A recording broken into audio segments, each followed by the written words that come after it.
دوستو یہ ویڈیو دیکھنے سے پہلے آپ ہمارا چینل ضرور سبسکرائب کریں اور گھنٹی کا بٹن دبائیں تاکہ ہر نئی آنے والی ویڈیو آپ کو پہلے مل سکے۔ اعوذ باللہ من الشیطان الرجیم، بسم اللہ الرحمن الرحیم۔ اللہم صلی علی محمد و آل محمد بعدد المزمل والخصائص۔ ناظرین ٹی آر ٹی وی، السلام علیکم۔ ناظرین، جیسا کہ آپ کو معلوم ہے کہ ہم نے ایک پہلا حصہ بنایا تھا جس میں کہ چند دوستوں نے علم نجوم کی روشنی میں سیاست سے متعلق، پاکستانی سیاست سے متعلق کچھ سوال و جواب کیے تھے، اور ہم نے وہ جواب سیاست کے ہم نے نجوم کی روشنی میں دیے، جسے آپ دوستوں نے بہت پسند کیا، اور مزید کچھ دوستوں نے سوال ہمیں پھر کہا کہ جی آپ اس کا دوسرا حصہ بھی تیار کریں، تو لہٰذا مزمل روحانی جنتری میں بھی ہم نے یہ سوالات اپنے شائع کیے ہیں۔ تو اب ہم اس کا دوسرا حصہ آپ کی خدمت میں پیش کر رہے ہیں۔ امید ہے کہ آپ دوستوں کو پسند آئے گا۔ یہ تمام جو ہیں ستاروں کی روشنی میں ایک امکانات ہوتے ہیں کہ ایسا ممکن ہے، ایسا ہو سکتا ہے، جیسے کہ بادل آئیں تو بارش ہو سکتی ہے، لیکن کب اللہ تعالیٰ تیز ہوا چلا دے اور بادل کہیں اور لے جائے اور کہیں اور برسا دے، یہ اس کے اختیار میں ہے، لیکن ایسا ممکن ہو سکتا ہے۔ جیسے کہ ہم نے گزشتہ ویڈیو میں بھی بتایا تھا کہ ہم نے جو گزشتہ چند سالوں میں جو پریڈکشن کی تھی نجوم کی روشنی میں سیاروں کی گردش کو، ان کے چال کو دیکھتے ہوئے، تو الحمدللہ 95% وہ بالکل درست گئیں۔ اور اس سے پہلے بھی اگر آپ ہمارا ریکارڈ دیکھیں روحانی ماہنامہ تحفہ روحانیات میں مزمل روحانی جنتری میں، تو وہ سال سے ہم پہلے ہی کچھ جوابات ہم دیتے ہیں جو کہ ہمارے دوست اور قائرین سوال کرتے ہیں، ہم ان نجوم کی روشنی میں سیاست سے متعلق ان کے جواب پیش کر دیتے ہیں، جو کہ الحمدللہ بالکل پرفیکٹ ہوتے ہیں۔ 5% کبھی غلط بھی ہو جاتے ہیں، جو کہ یہ اللہ تعالیٰ اپنے لیے لچک ضرور رکھتے ہیں، اور لیکن یہ ہے کہ 95% وہ درست ہو جاتے ہیں۔ تو لہٰذا اب یہ ہم آپ کے سامنے جو مزید اس کے دوسرے حصے میں سوال ہیں تو وہ اب پیش کریں، اور اس کا نجوم کی روشنی میں سیارے اس کا کیا جواب بتا رہے ہیں، تو یہ ہم آپ کو بتاتے ہیں۔ ظاہر سی بات ہے یہ ایک باقاعدہ علم ہے، جیسے کہ سائنس ہے یہ ایک، تو اور اس کا جاننا کوئی ایسا گناہ نہیں ہے شرعاً، تو کوئی نہیں ہے۔ آپ جتنا اس میں تحقیق کریں گے اتنا اللہ تعالیٰ آپ کے سامنے اس کے پردے صاف کرتا جائے گا، چاک کرتا جائے گا۔ تو لہذا ہم اس میں بغیر کسی تاخیر کے ہم شروع کرتے ہیں۔ اور اس میں ایک دوست نے سوال کیا ہم سے کہ کیا آئندہ سال یعنی کہ 2023 میں ملک میں معاشی استحکام نظر آتا ہے؟ مہنگائی کی شرح میں کس حد تک اضافہ یا کمی ہو سکتی ہے؟ تو معاشی استحکام کا تعلق سیارہ مشتری سے ہے۔ یہ سیارہ ہر برج میں ایک سال اپنا قیام کرتا ہے۔ سال نو کے آغاز میں مشتری در حمل تھا اور یہاں پر موجود ہے، لہذا کہا جا سکتا ہے کہ اسی سال نئی آنے والی حکومت جو بھی بنے گی معاشی استحکام کے لیے بھرپور کوشش کرے گی اور معاشی بدحالی کو ختم کرنے کے لیے بہت سے لائحہ عمل تیار کرتی ہوئی نظر آ رہی ہے۔ اسی حوالے سے سال 2024 کو ہم معاشی استحکام کا سال کہہ سکتے ہیں، جس میں کہ اللہ تعالیٰ اپنا رحمت فرمائے اور اللہ تعالیٰ ہمارے ملک کی عزت و وقار میں اضافہ فرمائے اور مزید اسے مضبوط فرمائے، اور اللہ تعالیٰ ہمیں ذہنی اور روحانی سکون عطا فرمائے۔ اس ملک میں بسنے والوں کی تمام مشکلات اور پریشانیاں، معاشی بدحالی جو ہے وہ اللہ تعالیٰ دور فرمائے۔ تو اچھا، اب اس بارے میں اس کے بعد دوسرا سوال ہمارے ایک دوست نے کیا کہ پاکستان میں توانائی اور دیگر بنیادی سہولیات پر قابو پایا جا سکے گا یا نہیں؟ توانائی سے متعلق یہ ہے بجلی اور گیس وغیرہ، بنیادی سہولیات میں آپ غذا کا کہہ سکتے ہیں۔ تو اس بارے میں ظاہر سی بات ہے کہ پاکستان ایک زرعی ملک ہے۔ یہاں گزشتہ جو سیلاب نے زراعت کے شعبے کو جس قدر متاثر کیا وہ کسی سے ڈھکی چھپی بات نہیں ہے، اور ظاہر سی بات ہے کہ سارا جو کچھ بھی ہوا ہے تو یہ موسمیاتی تبدیلیوں کی وجہ سے ایسا ہوا ہے کہ جس وجہ سے بہت سارا ہمارا زرعی رقبہ تباہ ہو گیا، جس وجہ سے ہمیں غذائی قلت کا سامنا کرنا پڑا، اور جیسے کہ آٹے کا بحران، گندم کا بحران ہوا، اور اسی طرح سے اجناس کا، سبزیوں کا بحران ہوا۔ تو اس وجہ سے تو اللہ بہتر کرے گا، اور انشاءاللہ تعالیٰ آئندہ برس ہمیں اس قسم کی کسی پریشانی کا سامنا نہ کرنا پڑے، اور اللہ تعالیٰ اپنی مہربانی فرمائے۔ اور توانائی کے شعبے میں ناقص پالیسیوں کی وجہ سے ہمیں مسائل کا ہمیشہ سے سامنا رہا ہے. جو بھی حکومت آتی ہے اس کی کچھ ایسی پالیسی ہوتی ہیں کہ جس میں کہ کچھ کسر رہ جاتی ہے، اور ناقص پالیسیوں کی وجہ سے تو پریشانیاں آ جاتی ہیں، جس میں بجلی کا اور گیس کا بحران شامل ہے. سیارہ مشتری کی گردش ان دونوں شعبہ جات کو دیکھتی ہیں. سال رواں میں مشتری جب حالت رجت میں ہوگا تو اس دوران میں اس سال میں زلزلے اور سیلاب آ سکتے ہیں اور طوفانوں کا خدشہ ہے. تو لہٰذا اللہ تعالیٰ سے دعا ہے کہ ایسا کچھ نہ ہو، اور نہ زلزلے اور نہ سیلاب اور نہ طوفان آئیں، اور اللہ تعالیٰ اپنے حفظ و امان میں رکھے اور یہ تمام معاملات بہت اچھے طریقے سے گزر جائیں، اور اللہ تعالیٰ ہمارے ملک کو بہت زیادہ شاد و آباد رکھے اور اسے ہمیشہ روشن رکھے اور قائم و دائم رکھے، اور دشمن کی بلا سے ہمیں محفوظ رکھے اور اس کی بد نظری سے ہمیں محفوظ رکھے اللہ تعالیٰ. تو اب تیسرا سوال ہے کہ روپے کی قدر میں اضافہ اور ڈالر کی قدر میں کیا کمی ہوگی یا اضافہ ہوگا، یہ کیسے رہے گی؟ تو جس طرح بدلتی ہوئی معاشی بدترین صورتحال ہے سے ملک دوچار ہے، اور بیرونی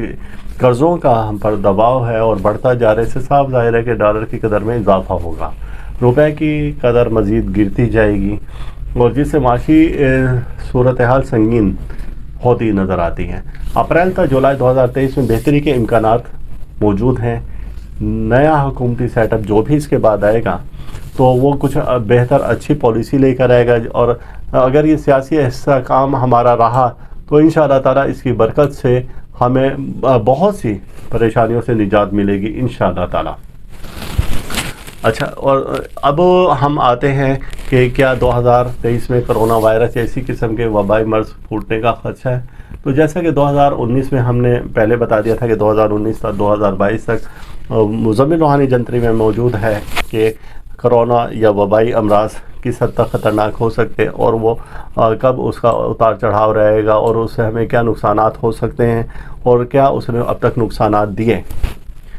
تو یہ بات ڈھکی چھپی نہیں ہے اور سب دوستوں کے سامنے ہے. کوئی بھی شخص چاہے تو ہمارے مزمل روحانی جنتری اور یا ہمارے اسی یوٹیوب چینل پر آپ دیکھ سکتے ہیں، ہم نے جو کرونا وائرس سے متعلق ویڈیو بنائی ہے کہ اس میں کیسے اتار چڑھاؤ رہا، اور جو کہ ہم نے 1 سال پہلے ہی ذکر کر دیا تھا، تو اس کے بعد پھر وہ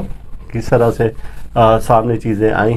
تو غیب کا علم اللہ کو معلوم ہے، لیکن یہ ایک علم اندازے ہوتے جو کہ 100% درست ہے. تو لہٰذا ہم اپنے اس سوال کے جواب کی طرف آتے ہیں کہ کرونا وائرس یا اسی طرح کا کوئی وبائی مرض پھوٹنے کا خطرہ ہے. تو لہٰذا اس بارے میں 90% امکانات ہیں کہ کوئی اس قسم کا وبائی مرض دوبارہ سے پھوٹ سکتا ہے، اور اس سے ہمیں نقصان بھی ہو سکتا ہے. تو لہٰذا اب یہ ہے کہ اس مرض کے پھوٹنے سے بچنے کے لیے صرف ہم اللہ سے دعا کر سکتے ہیں کہ اللہ تعالیٰ اپنے حفظ و امان میں رکھے. اور یعنی کہ جو پہلی سرمائی ہے ہماری اسی سال کی، تو اس کے اختتام پر، اور دوسری سرمائی سے مراد 3 ماہ کا عرصہ ہے، یعنی کہ پہلے 3 ماہ جنوری سے مارچ تک، پھر دوسرے 3 ماہ اپریل سے لے کر مئی جون تک، پھر اس کے بعد 3 ماہ کا اسے سرمائی بولا جاتا ہے. تو دوسری سرمائی کے آغاز میں ہم کہہ سکتے ہیں کہ کسی نہ کسی وبائی مرض کے پھوٹنے کا خدشہ ہے، اور اللہ کرے کہ ایسا نہ ہو، اور ہم سب اس کے اللہ کے حفاظت میں رہیں، اور اللہ تعالیٰ ہم پر اپنی رحمت نازل فرمائے اور اپنا کرم ہم پر فرمائے. اچھا، اب کیا کہ ایک دوست نے سوال کیا کہ کیا ترکیہ عالم اسلام کو متحد کر پائے گا؟ تو اس بارے میں ہم نے پہلے ہی بتا دیا تھا کہ ترکیہ کی پہلی کوشش رہی کہ وہ عالم اسلام کو ایک پلیٹ فارم پر جمع کرے اور دنیا میں اسلام کی طاقت منوائی جائے، اور اسلامی ممالک کو ایک جگہ جمع کر کے، اور مسلمان جو کہ کشمیر میں ہیں، جو کہ فلسطین میں ہیں، اور دیگر جیسے کہ میانمار میں ہے، جیسے جو کچھ بھی ہوا مسلمانوں کے ساتھ، تو ایسا نہ ہو، یا ہندوستان میں جو کچھ ہو رہا ہے تو ایسا نہ ہو، مسلمانوں کے ساتھ زیادتی نہ ہو. تو اس بارے میں ترکیہ اہم کردار ادا کر رہا ہے اور کرتا رہے گا. اور اب جیسے کہ اس پر سے کچھ جو بھی پابندیاں ختم ہو رہی ہیں وہ سب کے سامنے ہیں، تو انشاءاللہ تعالیٰ ترکیہ اس بارے میں اہم کردار ادا کر پائے گا اور ایک پلیٹ فارم پر جمع کرنے کی کوشش کرے گا. اور ایسا سال کی دوسری سرمائی میں ممکن ہے کہ ایسا ہو جائے، اور سال کی آخری سہ-ماہی جو ہے یعنی کہ آخری 3 ماہ اس سال کے، تو وہ بہت اچھے مثبت پیغام دے رہے ہیں اس ترکیہ کے بارے میں. تو یہاں پر ہم کہہ سکتے ہیں کہ انشاءاللہ تعالی ہمیں کچھ بہتری نظر آ رہی ہے اور بہتری کے چانس نظر آ رہے ہیں. اب تیسرا اور آخری سوال دوستوں نے کیا تھا، اور انڈیا سے ہمیں واٹس ایپ کے تھرو دوستوں نے بھی، جیسا کہ آپ کو معلوم ہے کہ ہمارا یوٹیوب چینل پاکستان کے بعد سب سے زیادہ انڈیا میں دیکھا جاتا ہے، جبکہ پاکستان میں ہمارے چینل دیکھنے والے 40% ہیں، تو انڈیا میں 60% آباد ہیں جو کہ ہمارا یوٹیوب چینل تحفہ روحانیہ ٹی وی بڑے شوق سے دیکھتے ہیں. تو اس میں ایک سوال کیا تھا دوست نے کہ کیا ہندوستان میں مذہبی جنونی ہندو دیگر مذاہب کے بارے میں نرم رویہ اب اختیار کریں گے یا نہیں، یا اس میں شدت آ سکتی ہے.